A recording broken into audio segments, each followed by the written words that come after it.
Kia ora, g'day, welcome back once again, here with part 3, episode 3 of 7 of the New Zealand Army Basic Recruits. So let's jump back in.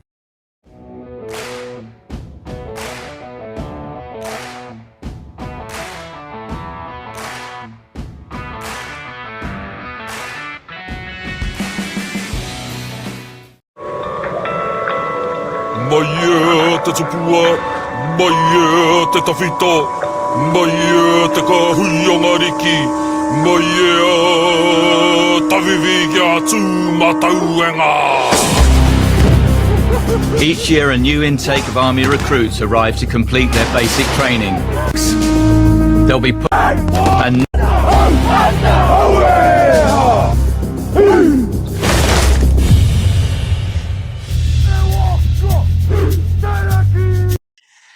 Just looking at that scene, that's where I first experienced snow, was on basic training in Waiouru, and I loved it. I thought it was awesome. Not only just experiencing it for the first time, but some of the little snow fights happening as little basic recruit trainees in and amongst ourselves, in and around the barracks, and trying to set up the other platoon down the hallway, down between the between the concrete corridor, between the two barracks, the way that they were set up, and trying to biff some snow down their end of the corridor and trying to get it into their wooden corridor if we could. with some of the most diverse weather conditions in New Zealand, Waiouru Military Camp is living up to its reputation with an overnight fall of snow. 4 seasons in one day, that place.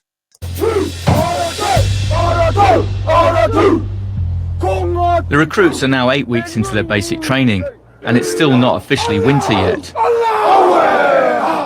Typically normal. I mean, everyone thinks of Waiouru as a cold hellhole, and as you can see, it is. The biggest thing that affects us in training is things like slip hazards and whatnot. So we spend quite an amount of time teaching them to be cautious in the cold weather. Just making sure that they're rugged up properly. It's all about how to survive and fight and do their job in inclement weather. About 80% of them are blossoms, and they shrivel up and die when the weather turns to poos. But we teach them to soldier on. There's no choice, really. Because the way we train is all terrain, day or night, and all weather. A couple more days of this, and then as it starts thawing out, it becomes a bit of a nightmare. Just shit, sludge, wet. That's what they signed up for. Oh, I signed up for a challenge, new things. Oh, here it is, team. Welcome. Some of them hate it already and just don't want to go back outside. You see some people can't even open their zips or use their fingers. It's good actually being able to apply the knowledge that we learn in the classroom, especially the layering systems. Some of us got it right, some of us forgot our kit. They know who they are. Now halfway through their training, the recruits have learned the theory of being a soldier. But they still have to master the skills of how to fight and stay alive in a war situation. Keep your knee on the ground, pretty much where it is. Fucking rifle on the shoulder, left hand down, and just put the right foot out. Everyone get it? We'll see. Up! Let's see some aggression, man. Push through the pain. Don't get up. Keep pushing through. What do you want to do to the enemy? Dash! Dash down, crawl, observe, sights, fire. Wonder if they still do that. That was the patter we had to yell out and call out during basic training. Gentlemen, warfare is personal between you and the enemy. Train as you fight, do not fight as you train. You need to start digging deep within yourselves now, men. We're at the next level. Does everyone understand? Yes, bro! Right, let's put those words into action. Positions. The enemy does not care if you live or you will die. You will kill the enemy. What will you do? Kill the enemy!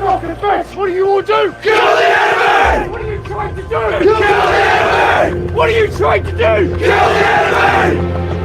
Assault! Assault! Covering! Learning how to fight is a dream come true for 19-year-old Widimu Tuimata. Prepare to assault! Prepare to assault! As a boy, he grew up hearing stories about his great uncles in the Second World War with the Maori battalion. I thought that was awesome to hear that there was an actual battalion full of Māoris fighting in the war, and I thought, why not give it a go? Why not come join Ngāti Tumatonga, working together as one and as one nation, Aotearoa, since The enemy doesn't care if you're tired! Push through the pain! Crawl! it doesn't matter if you're black or white, doesn't matter if you're pink or purple, if you're Barney or if you're Winnie the Pooh, something like that. So long as you guys are, together as one, fighting left to right of each other, he's got your back, the other bro's got yours, and you've got both of theirs. Just fighting together, sleep together, live together, die together, Get round the boat! Push through! Push through! Oh my God! Let's get it! Fire off! Let me tell you something. It gets personal, eh? It gets personal. All right? It's going to be against you and the threat. All right? We train you for the worst case scenario. All right? Doesn't matter what weather it is. Doesn't matter what terrain it is. We still push through. You've started something now. You've got to find that will to fight from within. No one else can give that for you. All right? We're not in an environment where we're sitting around in semicircle plastic chairs, holding hands and expressing our feelings. All right? In warfare, it gets personal. All right? You need to push through yourselves, because if you can push through yourselves, I guarantee you will motivate others. Grab your packs. Back to barracks. As the exercises increase in intensity, the recruits in turn become more prone to injuries. Okay, fight through it, all right? Fight through. There's also pride at stake. No one wants to be seen as injured, as they'll be put on light duties, known as LDs, and in worst cases, may have to leave their platoon. Being sent home or back squadded to repeat their training is a real fear. Many, like recruit Hay, will play down any injury until they're found out. No, I just woke up, so I woke up and I got out of bed funny.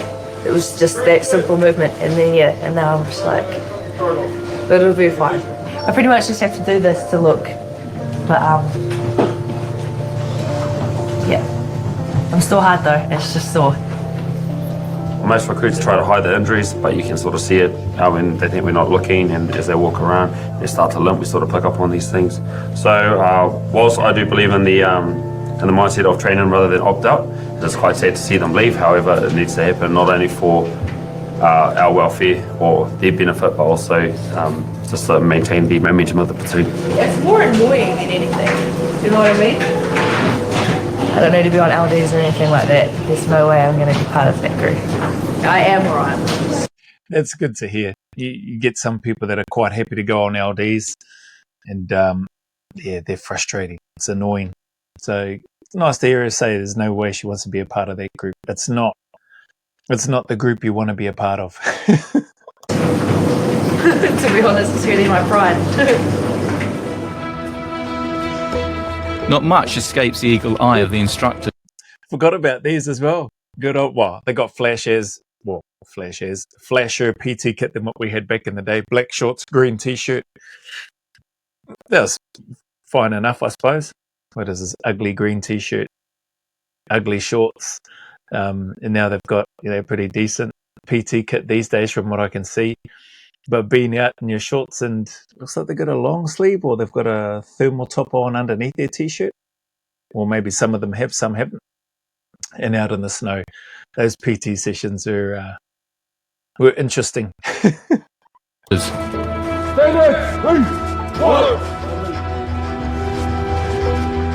And despite trying to reassure everyone she is fine, Hay is marked down as unfit and told to join the others on light duties. With no clue as to when she'll be able to rejoin basic training, this is a serious and worrying setback.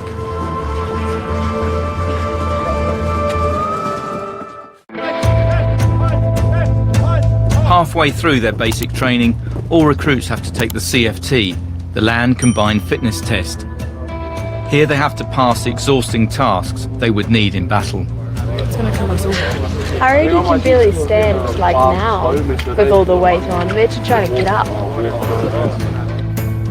While the injured have to sit it out, recruit Serena Hay is now fit enough to take part. And with her family already in the military, she has a lot to prove. I am the daughter of a warrant officer, class 1. And my brother, he was in the last intake last year, and he actually topped the course last year. Keeping that one quiet too, just because, you know, want to kind of see if I can do it myself too, get my own way through. So, yeah, it would have just been nice to make it all the way through quiet. But apparently my army brat's attitude shows, apparently. So I've been trying to blend in. I don't really know how to do that because I thought I was. So, but yeah. First in the CFT test is a jerry can lift, testing upper body strength to move equipment or people up onto vehicles or ledges. There's no allowance for gender or body size, with all recruits having to pass if they want to graduate. I don't think I'm going to pass. I'm not very good at strength stuff, mainly like cardio. To achieve a pass, you must complete 15 times 10 metre shuttles in 5 seconds or less per repetition.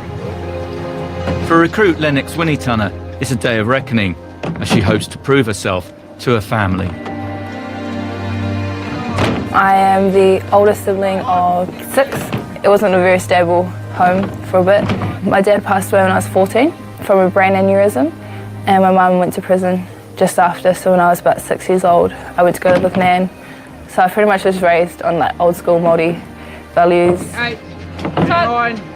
When my Nan was 14, she had my dad, and she raised all her siblings, and she raised all her kids, and then she raised my cousins, and then she raised us, and she's done it all by herself. And it's something that I aspire to do. Like, I don't want to go back to her asking for help again, kind of thing. And I want to leave and know that she had done a good job raising me so that I could be the adult that she wants me to be, kind of thing. Incredible that this young lady's grandmother, geez, Hati, had her dad at 14, probably had a whole bunch of other children, then raising her mokos or her grandchildren. Man, heck of a lady, just built different, I'll say that much. So good on this young girl, this young wahine, for wanting to make her, not only her family, I think, and her parents, but her grandma proud. That's sad, tragic about the dad and her mum going to prison. Hopefully her mum's out now, or maybe they've been able to reconcile, I don't know, but that's tough. Recruits also have to carry jerry cans to simulate the moving of an injured comrade on a stretcher. 15, 16. After a tough journey to get onto basic training, recruit Priya Clark has been suffering from pain, and it appears to be troubling her again. Go! Carry on! For me, being Indian and joining the army was probably like a little bit different to what normal Indians do, I guess. And being like a female especially, I think it was a little bit of a shock at first, especially my grandparents. I wasn't sure what they were going to say, so I didn't say anything, but they were all really supportive and they would laugh at me and call me a hard out. Lower! Here! Still injured and after failing to carry the jerry cans, Clark now has a difficult decision to make. It's up to you if you want to carry on now or join in with another group and try again. So it's up to you. I'll do that properly. Carry on. Clark and her platoon have one final test left for their battlefield endurance, a run in full combat gear. Achieve a pass, you must complete 4 kilometre circuit in under 32 minutes. Weapons, double hand weapon carriage. Stand by. Go! Having to run in kit weighing 23 kilos can be an extra disadvantage for some recruits. There's one standard for all. Gender, body type, doesn't matter. A woman. No pack. I wonder if they still do a pack march equivalent, like with your webbing. That's just your webbing and weapon. Looks like they got the body armor on underneath the webbing. That'll add extra weight, but it's still, you know, you don't have. They're not carrying their pack, so that's interesting. Tend to struggle a lot more on this one. and men find it easier. So if you get a 100 kilo man, he's carrying 20 kilos, that's 20% of his body weight. You get a 50 kilo girl, she's carrying 40% of her body weight.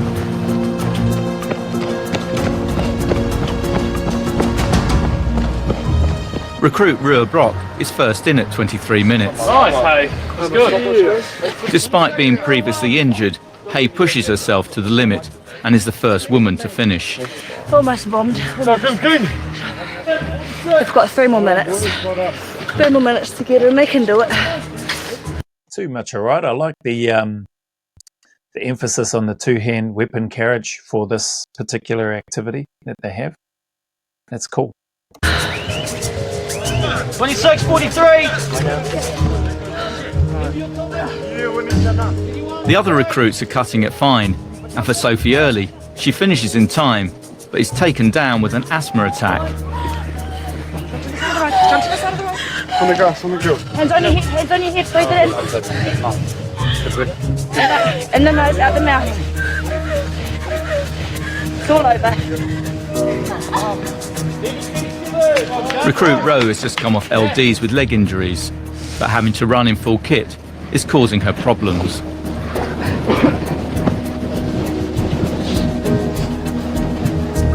Meanwhile, Recruit Runga has just 20 seconds to make it, and her platoon have run back to give her support. Last 10, pump it, pump it. But it's not enough. 32:30, so it's 30 seconds out. Nothing much I can do about it now. I'm glad it's over. Because it sucked. Feeling the pain of her injury, Recruit Clark now has to pull out of the race. Being unable to finish the CFT doesn't look good for her future. She's starting to feel like she's losing the battle and getting left behind a little bit. Like, personally, it's not looking really good at the moment, so I don't know what's going to happen. There's been a few comments from staff saying that she may have to consider whether she's going to continue or not.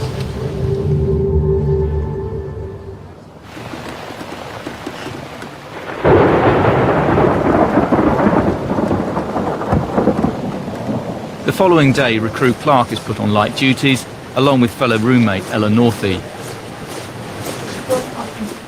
They've been sent for MRI tests to check the severity of their injuries. A little bit nervous because we're getting our MRI results back today. I mean, if it's bad, then we could get back squatted into the next intake, which is quite scary. Try not to think about going home, just trying to think positive, because I know for me, if I start thinking the negative stuff, and that will bring me down, so I'm just trying to stay as positive as I can. While Clark and Northey wait to hear their results. Back in the barracks, the recruits have made a grave error with their rifles.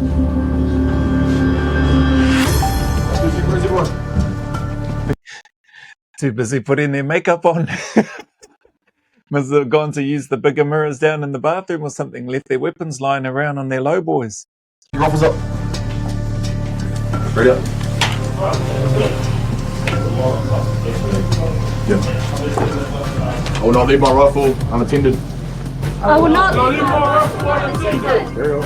I will not leave my rifle unattended. If they leave their rifles, there has to be someone obviously watching them at all times. In this case, I walked in the room, there was 8 rifles and no one in there.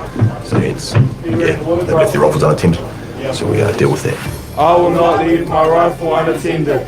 I will not leave. That's just a big thing, especially once we get out in the field.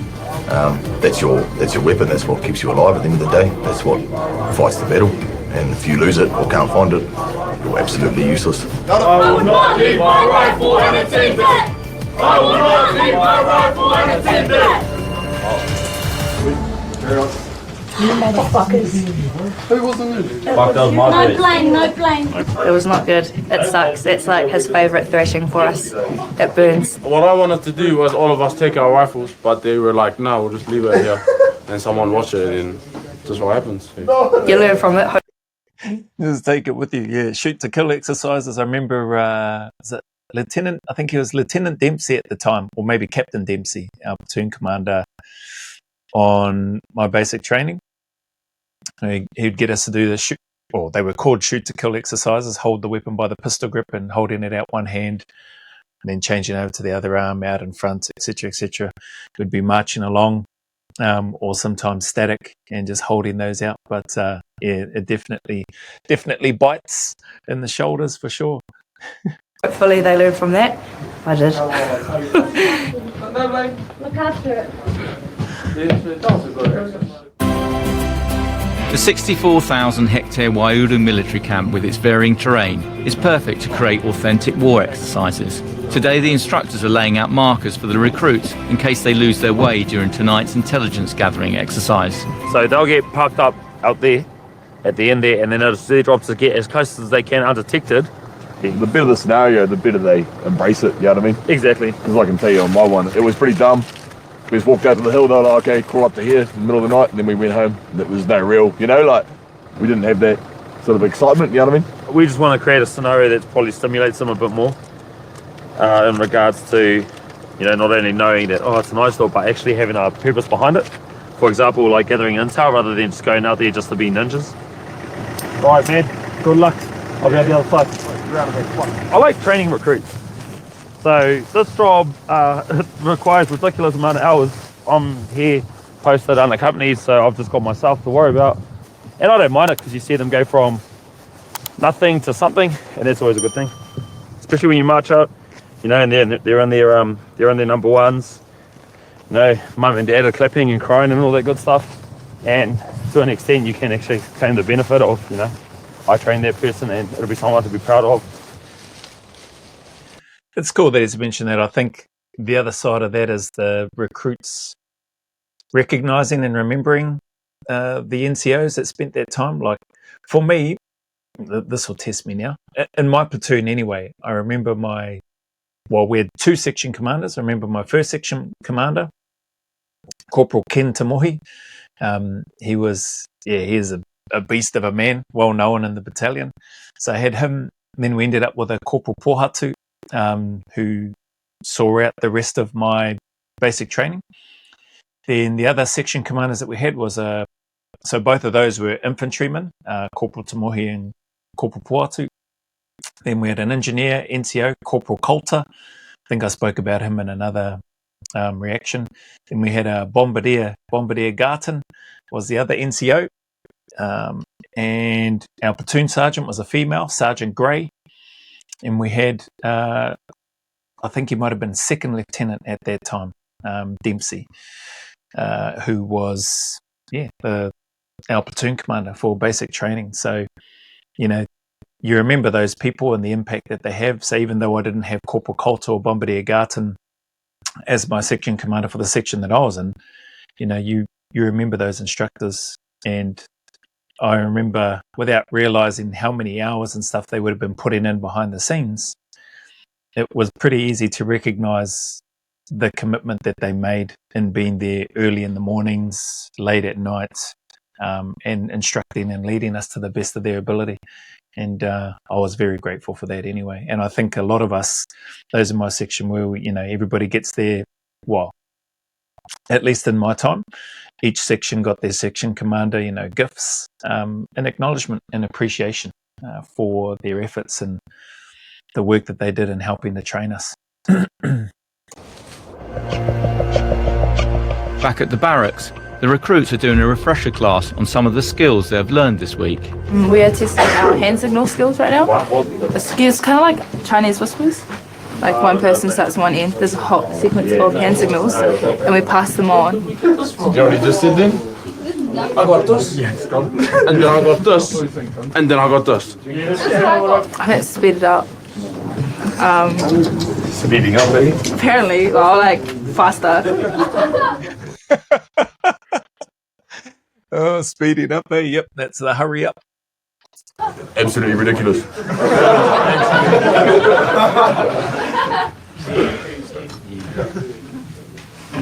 The fuck was that? Sleep. Hand signals are definitive, okay? Sleep, halt, scout group, come to section commander, okay? Nice and simple, definitive, clear signals. Yeah, this means hurry up, okay? Yeah, this is hurry up. Not whatever the fuck Coombs King started doing. Jeez, even that didn't look like hurry up from my time. Was shorter and it was it was moving straight up and down like you're hammering something, using a hammer.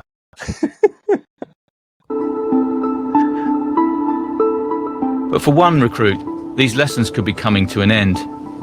Recruit Clark has just got the results from her MRI scan, and there is a possibility she may have to leave her platoon. Alright, the boss has just called and you guys have an LDF lesson to catch up on. So form up in the driveway, do that now. While the recruits think they're off to another classroom lesson, in reality they're being set up for a surprise mission. And to keep Clark's spirits up, she has a major part to play. So today we're going for a night stalk and I'm getting kidnapped.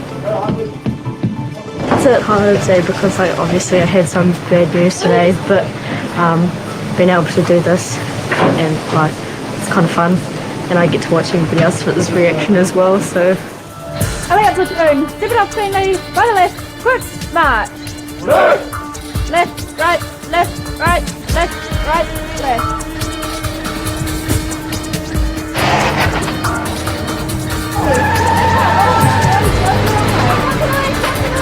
As the recruits march to their class, they're held up by masked gunmen. Recruit Clark is then kidnapped. So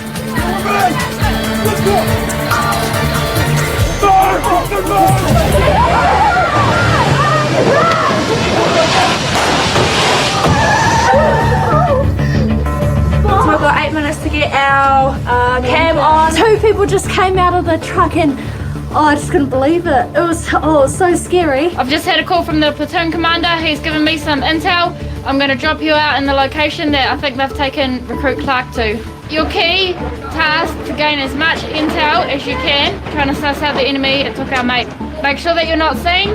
Make sure that you're also not captured by the enemy.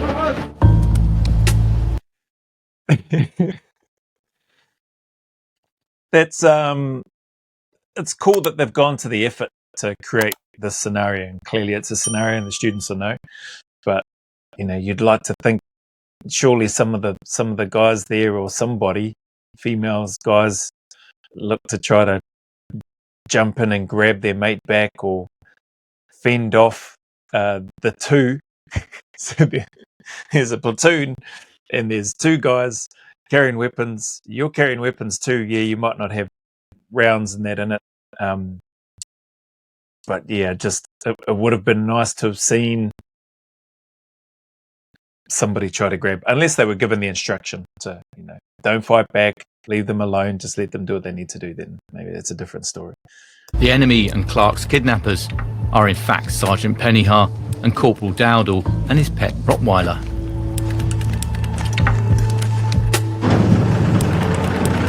Get up!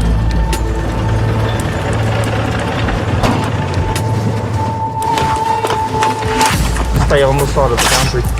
If you head that way fucking 1k, then you're going the wrong way. Okay? Alright, cool. In complete darkness, the recruits have to creep up on the hostage Clark and gather intelligence on the enemy. If they're spotted, their mission will come to an end.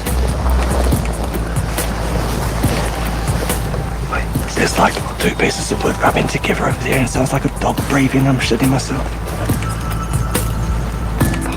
In the dead of night, any noise can travel far, and as the recruits move nearer to the kidnappers, they are spotted and the exercise comes to an end.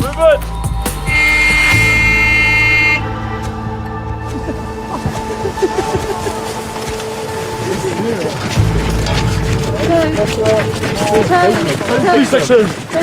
24 years. Thanks for coming to save me, guys. From a head count, it appears 2 recruits are missing, and no one has any idea where they are. Come on, asleep. Fallen asleep, or they've gone the wrong direction. Come back to the shepherd. Let's go. I'm cold. I don't know, there's people out there and we've got glow sticks on us, and if we got lost, we had to crack them open and wave, and then our bosses will come get us. Yeah, it's called the glow stick of shame, and they're real far away. We think it's Kiriona and Wanitana. You 2 are good? Yes, sir. Where's the other one? Alright. Nearby red, did you? Yeah, fell in the river. The river's quite deep, eh? Yeah, a little bit. You're good? Hey, how deep did you go? So you almost drowned that deep.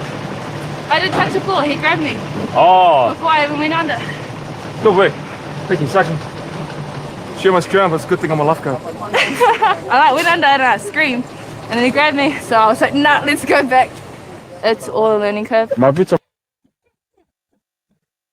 Oh, shame, the glow stick of shame. But at least he was there and was able to help her.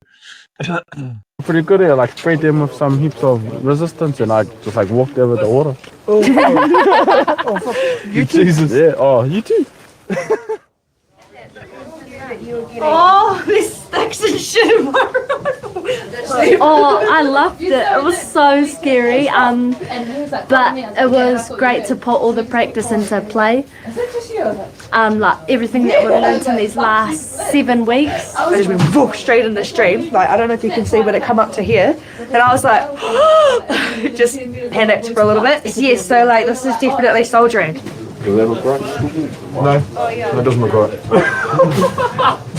Does it look right to you? I don't know. Never been down. Oh, no, yeah, that's pretty small on me, actually. Should be right. The following day after the night exercises, the officers are having their weekly meeting. Here the recruits' medical reports are discussed. Yeah, 2 of the MRIs got their results back. At the moment, all I've heard is that it's bad news. Unfortunately for recruits Clark and Northey, their injuries are so severe they'll have to go into rehab. And if that doesn't work, they'll be forced to leave the army. It is hard, like, hearing them carry on with their lessons and everything, and knowing that I'm in here packing my bag because I have to go. It does suck a lot because I know I've wanted this for a while. It's really sad leaving all the girls and everybody. If it's what has to be done, then I guess it has to be done.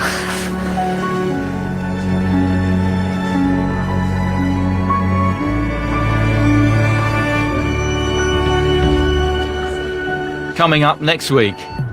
Watch up on the right, let's go! Get the fuck out of here! Christy, cover me, hey! What are you guys doing here? What the fuck?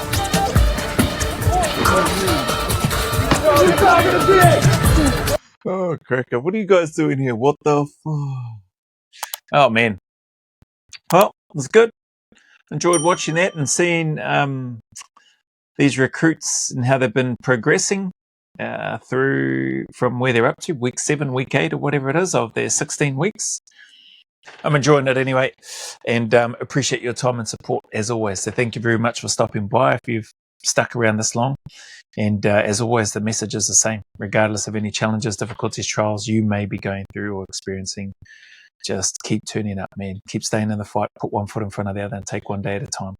Know and trust that things can do and will get better if you want them to. And the sun will shine again. There is a light at the end of that tunnel, so just stick at it. As always, go always a little further. Remember who dares wins and who cares wins. And until the next video, there's a big mana wave coming from me to you, filled with my aroha, respect, appreciation, and gratitude for you all.